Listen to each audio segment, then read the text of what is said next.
8 2021 irraa kaasuun sirna gabrummaa yeroo dhumaaf buqqisuu eegaluusaa fi haala bobbaa kanaanuuf ibsuuf ajajaan ol aanaa Abaawoo Woboo Jaalmarroo Dirribaa toora irratti argamuu itti dhiyaadha. Hayyee ajajaa ol aanaa Abaawoo Woboo Jaalmarroo Dirribaa akkam nagaa jirtu? Akkam jaalawii nagumaa ati nagaa akkamii? Hayyee baga nagaa taataniin illee nagumaa. Hagayya 8 2021 irraa kaasee duula sirna gabrummaa yeroo dhumaaf hundeen buqqisuu eegaluu keessanii ilaalchisee waa'ee duula kanaa dhaggeeffattoota raadiyoo Har'aata Biyyoolessa Oromiyaaf nuuf ibsuu dandeessu? Hayyee fayyada jaala kiyyaa dhugaadhaa. Hagayya gaafa bultii 8 bara 2021 irraa kaasee waraanni bilisummaa Oromoo zooniilee hundarra jiru akka waraana bilisummaa Oromootti bobbaa eegaleetu jira. Egaa kanaan duras waraanni bilisummaa Oromoo bobbaa marra jira, lolmarra jira. Kamiila nagaa adda taasisu waltakkaa yeroo tokko gabrummaa hundee buqqisnee xumura itti gochuu rakkoo dararaa Oromoon keessa jiru yeroo xumuraaf guduunfuuf kadhatuuni zooniin hundiyyuu bakka jiru irraatii bobbaa wal fakkaataa gaggeessuutti kan jiru. Bobbaan kallattii sadii ka'atee jiru. Bobbaan kallattii Finfinneetii zoonii giddu galeessaa dabalatee hanga lixaatti jiru duula bobbaa Jaalaggasaa Wajiiti. Akkasumas kallattii Finfinneerraa zoonii kibba bahaa hanga kibbaa dabalatee ka'adeemu immoo bobbaa duulaa Nadhii Gammadaa fi Elamoo Qilxuufii. Akkasuma ammoo Finfinneerraa gara kaabaa kamisee walloo dabalatee jechuun bobbaa haala naamneeti jechuun adeemu jiru.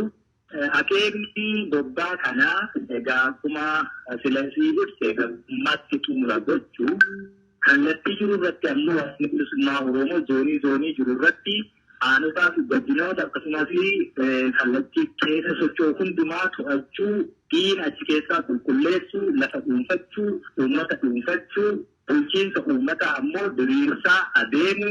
Bobbaan kuni kallattii kanaan akkaataa kanaan maqaa sadiin socho'aa jiru kuni yeroo gabaabaaf deemsifama. Yeroo fi booddee ammoo akka waliigalaatti akka zooniitti osoo hin taane waraanni bilisummaa Oromoo waliigalaanii duula gaggeessutu jira. Duulli sun immoo yeroo nagga'u fi maqaa tokkicha duulli sun ittiin gaggeeffamu miidiyaa fi kan ibsamudha. Egaa walumaa galatti haalli bobbaa kanaa kana fakkaata. Hagayya 8 dilbata irraa kaasee duula kanatu jira. Waraanni bilisummaa Oromoo bakka jiru hundumaarraa harcaa diinaa qulqulleessaa lafa isaa dhuunfachaa godinoota Oromiyaa bilisa baasaa tarkaanfachuu eegaleera. Milkii qabna, injifannoos qabna.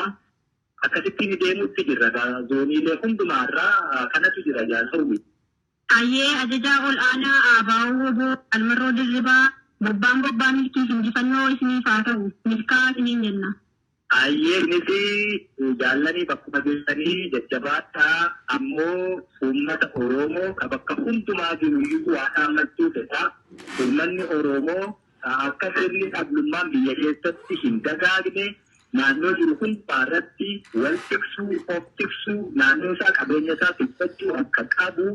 Bakka diinni irraa buqqa'etti waraanni bilisummaa Oromoo tarkaanfatee yeroo fuulduratti darbu uummanni wal ijaaree wal ta'ee naannoo isaa tiksachuu bulchiinsa mataasaa tolfachuudha qaba. Kan yeroo sirni dhablummaan akka hin dagaanne kan dhaammachuu barbaada. Uummata Oromoo bakka hundumaa jirutti iyyuu saamichi haalli akka hin babal'anne wallabdeen akka hin babal'anne haalli akkasii sochii jiru keessatti namni egaa afaan Amaaraan kan jettu tokko jira. Warri Amaaraa girri laleebaa himmachaa jechuun akkasumas hin taane uummati naannoo isaa waloo isaa wal to'atee socho'uudha qaba.